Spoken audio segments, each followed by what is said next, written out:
en sommes-nous avec la mise en œuvre des mesures sociales annoncées par le chef de l'État dans le cadre de la lutte contre la Covid-19?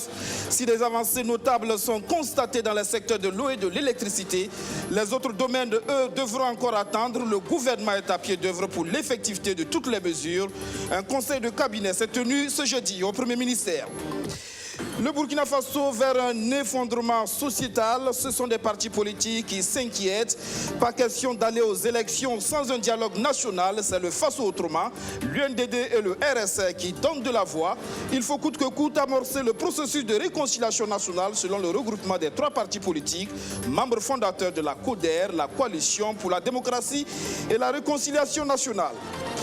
Les policiers municipaux grognent à nouveau à Ouagadougou, à Bobo-Dioulasso. La lutte pour de meilleures conditions de vie et de travail a repris. Un débrayage illimité pour exiger la reconstruction de leur carrière, le rehaussement de leur niveau de recrutement et le reversement des cotisations à la Carrefour ou à la CNSS. Bonsoir et bienvenue à tous. Après l'opposition non affiliée, un autre regroupement de partis politiques se fait attendre. L'UNDD de Herman Yameogo, le Faso autrement d'Ablassé Ouedraogo, le RSR de François Jérôme Kaboré appellent à un dialogue national en vue d'une réconciliation. C'est le préalable avant d'aller aux élections, sont convaincus ces 3 partis politiques, tous membres de la CODER, la Coalition pour la démocratie et la réconciliation nationale. Juliette Tougri, Rémi Lambert, Nébier. Le Burkina Faso chemine vers un effondrement sociétal, alerte ces 3 partis membres fondateurs de la Coalition pour la démocratie et la réconciliation nationale CODER. Cette situation jugée préoccupante par le Faso autrement d'Ablassé Ouedraogo, l'UNDD de Herman Yamouyego et le RSA de François Jérôme Kaboré est palpable dans plusieurs secteurs de la vie nationale. Pour moi, qui ai vu naître ce pays à l'indépendance, je ne l'ai jamais vu aussi mal portant, à tous les points de vue, au plan économique, au plan politique, au plan sécuritaire, au plan sanitaire, à tous les points de vue, et peut-être plus gravement, au plan moral. Ce pays se délite et il y a comme une évanescence de l'autorité de l'État. Cette situation impose un dialogue national avant les questions électorales selon les 3 partis. Dans une situation de crise, il appartient à l'ensemble des composantes de la communauté de venir se parler et de dire nous voulons ceci pour telle période. Et nous le lançons solennellement ici un appel au président Kaboré. Président Kaboré, enclencher le processus de réconciliation nationale le plus tôt possible. Oubliez la mascarade du dialogue politique que vous développez avec vos copains là, vos petits copains là.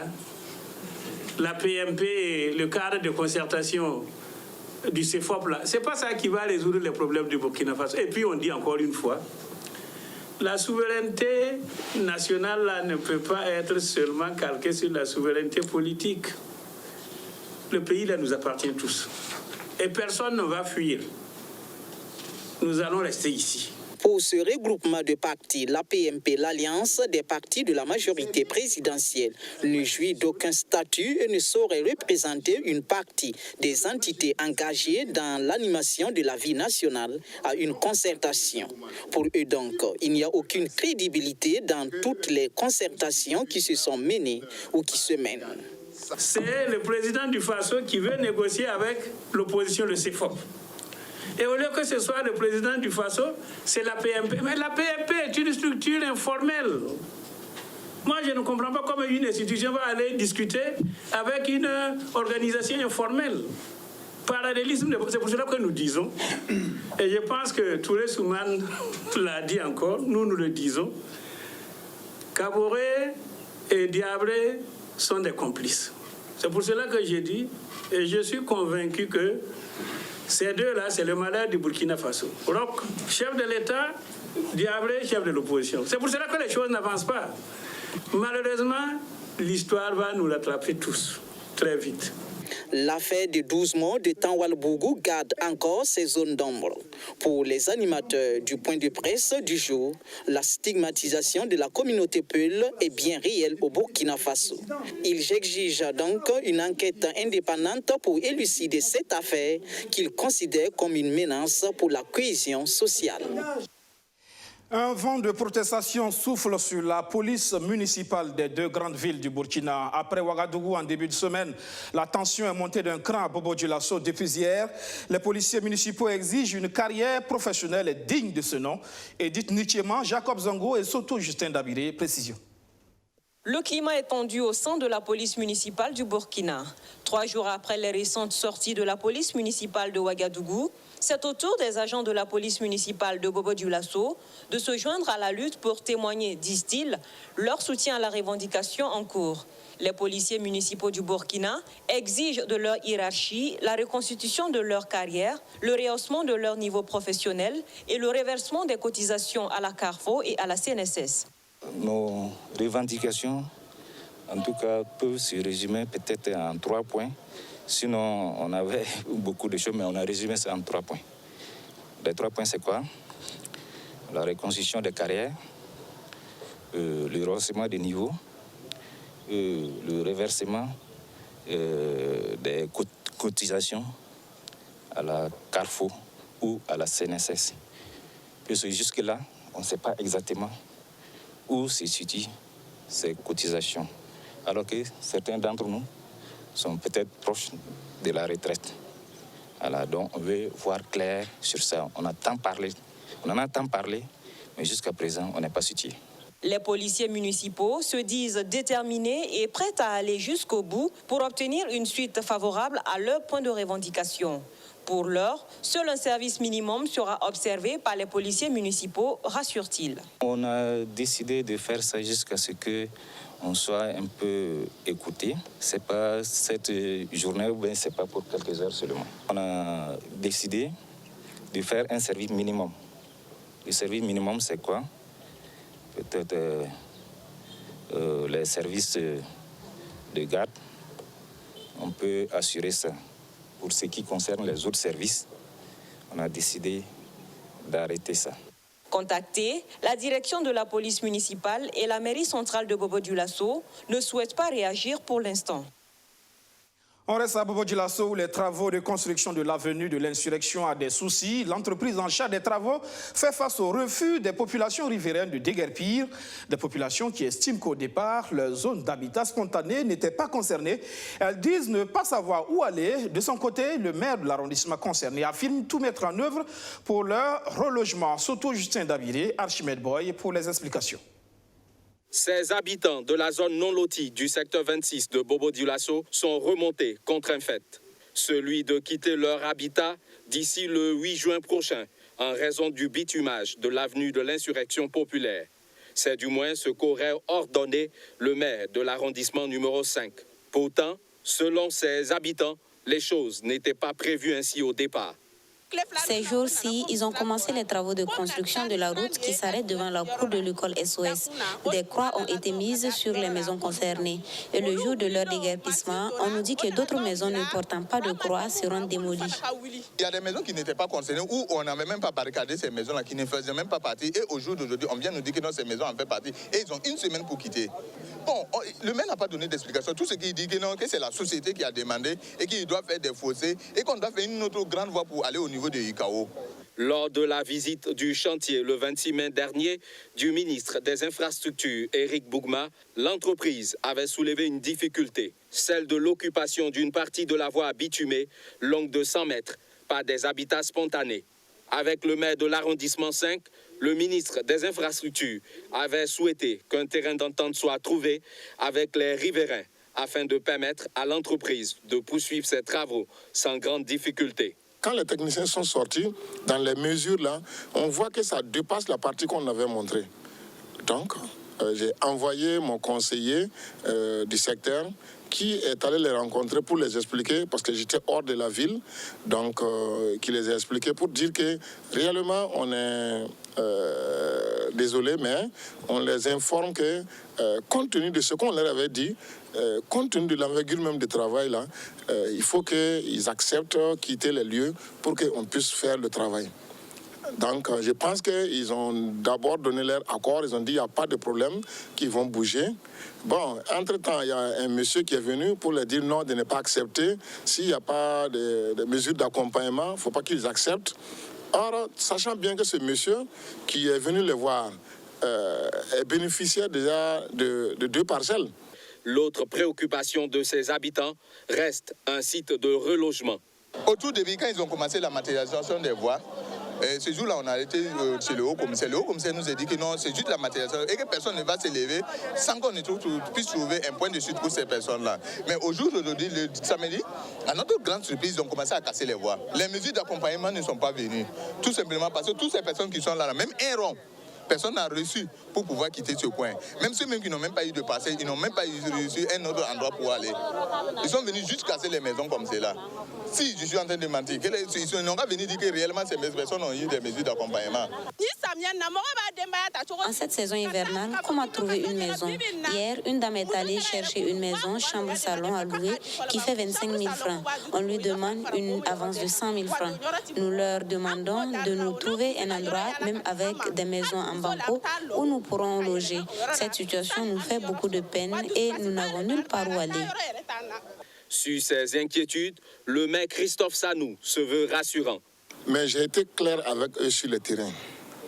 Dès que le bâtiment qui est touché, on prend la photocopie de l'RCNB. C'est ça, je dis que nous, on est en train de grouiller avec l'État comment les reloger.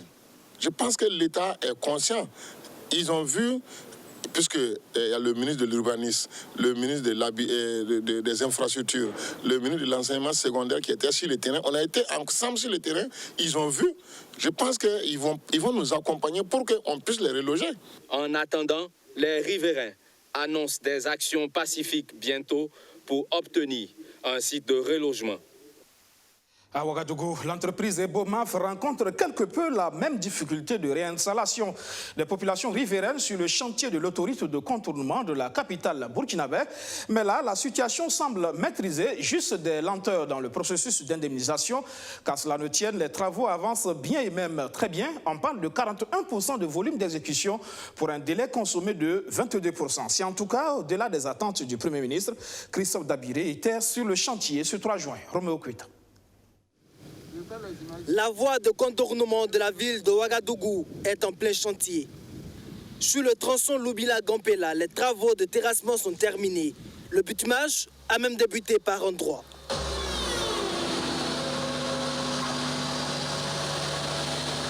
Débuté officiellement le 1er octobre 2019, le taux d'exécution des travaux est estimé à 41% pour un délai consommé de 22%. Le Premier ministre est venu au constat. Il est impressionné par le niveau d'avancement du chantier. J'ai la grande satisfaction de constater que le travail avance au-delà de nos préoccupations. Je pense que c'est important de le souligner.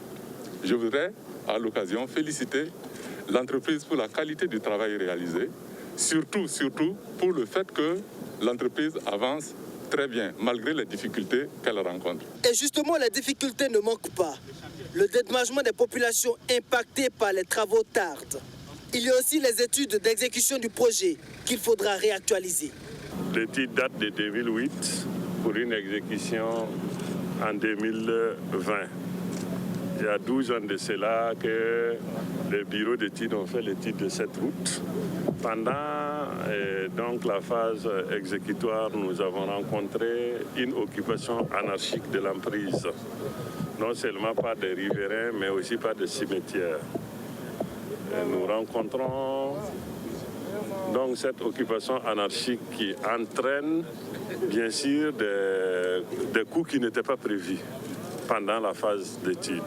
Le Premier ministre ne souhaite pas que ces difficultés entravent le bon déroulement des travaux. Il a instruit les ministres des Infrastructures et des Finances à trouver des solutions pour dédommager ces populations dans les brefs délais. L'infrastructure devrait être normalement livrée d'un peu plus de 2 ans.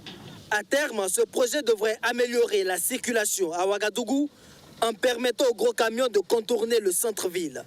La route est longue de 125 km et va coûter 181 milliards de francs CFA, financés sous le modèle partenariat public-privé.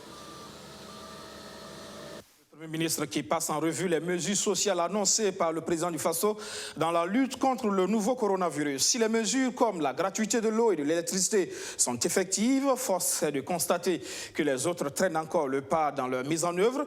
C'est la quintessence d'un conseil de cabinet avec les ministres directement impliqués dans la riposte contre la pandémie. Arsène Konitable. Un conseil de cabinet pour passer en revue les mesures sociales annoncées par le président du Faso dans le cadre de la lutte contre le nouveau coronavirus. Certaines mesures comme la gratuité de l'électricité et de l'eau sont déjà effectives et d'autres attendent d'être mises en œuvre. Au niveau de l'enseignement supérieur et de la recherche scientifique par exemple, 15 milliards sont attendus pour soutenir la recherche dans le domaine pharmaceutique.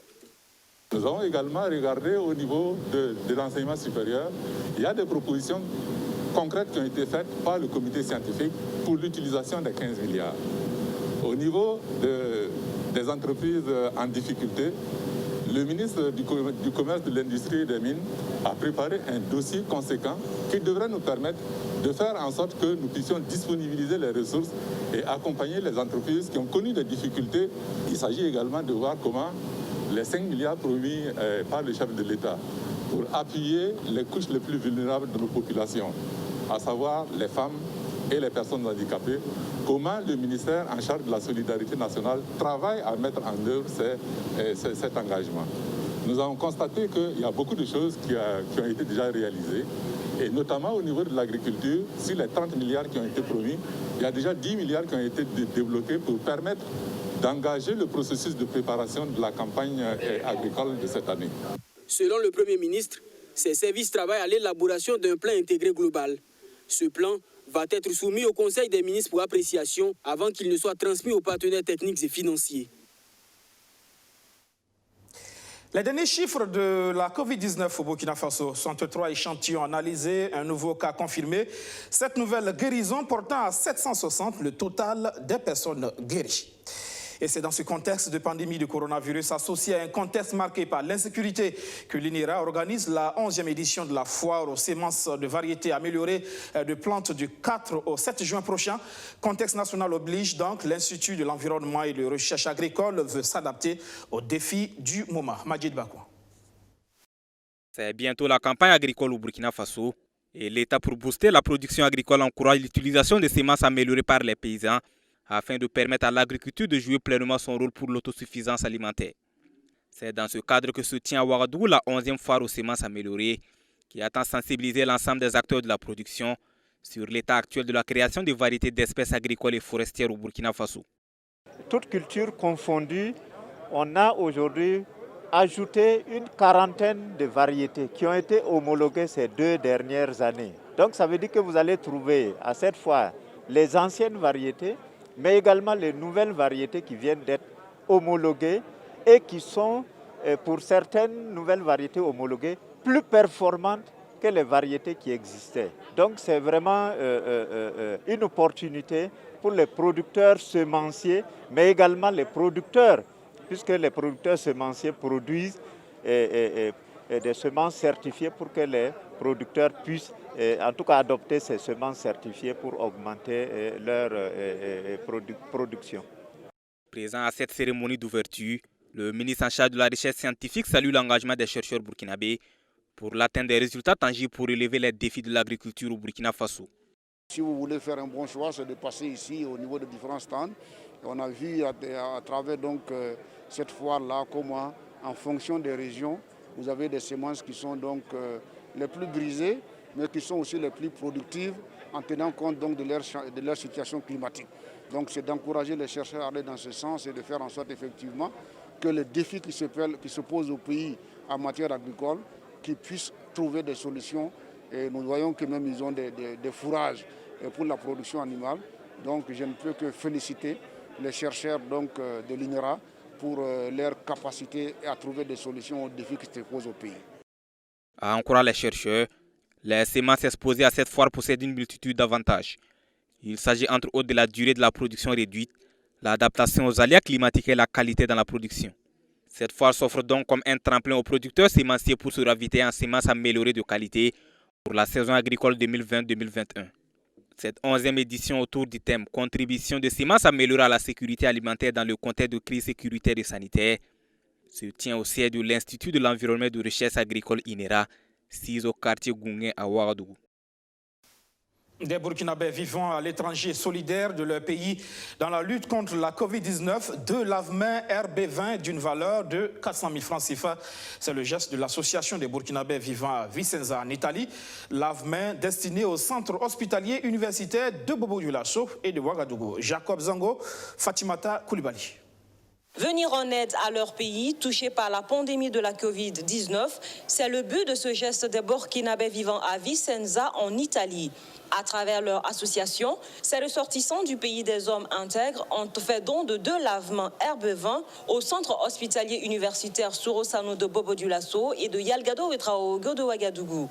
Des lavements fonctionnant à l'aide d'une pédale mécanique, un avant-premier d'une série d'actions de cette association. Il est né de l'initiative personnelle du président de l'association, Abdoul Aziz Bassé, qui a, avec ses membres de son association, décidé de venir en aide à la patrie.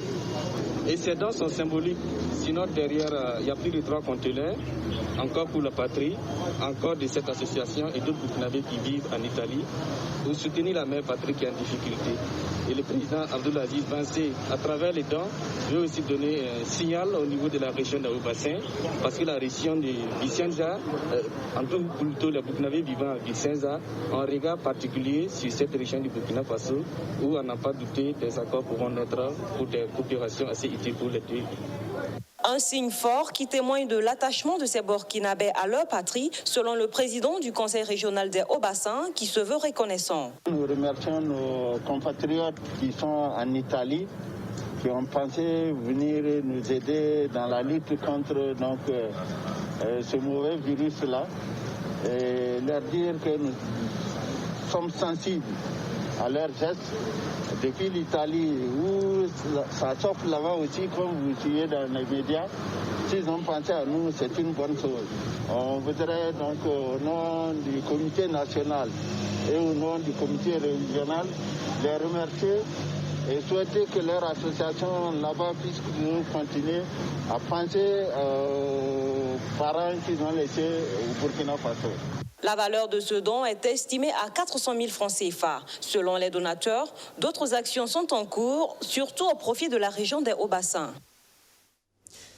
Des femmes déplacées internes obligées de se prostituer. Plus grave, certaines sont violées sur les sites d'accueil. C'est une étude de l'ONG Oxfam qui le révèle. Survivantes et héroïnes, les femmes dans la crise au Burkina Faso. C'est le titre du rapport publié ce jeudi. Luc Pabelgem. Sur les plus de 800 000 déplacés internes enregistrés au Burkina Faso à la date d'avril 2020, le CONASUR, le Conseil national de secours d'urgence et de réhabilitation, dénombrait 54% de femmes. Si les besoins de ces déplacés sont énormes, ils sont encore plus accrus chez les femmes considérées comme personnes plus vulnérables. Oxfam, qui s'est intéressé aux conditions de ces femmes dans les communes de Barsalgo, Dori, Kaya, Piscila, Ouaguia et Guibo, les qualifie de difficiles. Ces données ont été consignées dans un rapport intitulé « La femme dans la crise au Burkina Faso, survivante et héroïne ». Il y a un ensemble d'efforts qui sont déjà en cours par le gouvernement et par les acteurs humanitaires, mais elles estiment qu'on peut davantage faire et surtout la sécurisation parce qu'elles sont quand même victimes, surtout c'est ça qui est important, de violences. Donc violence déjà en quittant leur lieu d'habitation, durant donc l'exode, également dans les zones d'accueil où elles subissent en tout cas les violences et elles s'adonnent à des pratiques que nous qualifions donc de néfastes en termes donc de prostitution, en termes donc et aussi donc victimes donc de viols qui sont donc des actes qui sont quand même répréhensibles. Alors nous avons constaté que même si elles sont reconnues comme des acteurs clés au niveau donc de la société, elles peuvent davantage jouer un rôle dans la consolidation de la paix si elles sont vraiment impliquées dans les organisations. Les conclusions du rapport d'étude sur les conditions de vie des femmes déplacées internes sont très attendues par le ministère en charge de l'action humanitaire. Comment orienter en effet les aides si les besoins ne sont pas identifiés? Par ailleurs, il convient de noter que l'étude Oxfam met aussi en relief la faible participation des femmes dans les mécanismes de résolution des conflits à l'échelle communautaire et dans les instances de prise de décision à tous les niveaux. Les conclusions de l'étude nous permettront donc de prendre en compte les préoccupations et le point de vue des femmes sur les situations actuelles de conflits en cours dans notre contexte, sans oublier d'examiner la spécificité propre de la femme en matière de consolidation de la paix. Le titre du rapport d'étude d'Oxfam n'a rien de superflu si on tient compte des épreuves subies par les femmes qui ont tout abandonné et celles qui ont parfois tout perdu. Survivre dans de telles conditions vaut bien le coup d'être traité d'héroïne. Aux États-Unis, première victoire pour les manifestants. Les faits reprochés au meurtrier de George Floyd sont requalifiés de meurtre non prémédité en lieu et place d'homicide involontaire. Mieux, les 3 autres policiers présents sur les lieux ont été arrêtés et accusés de complicité.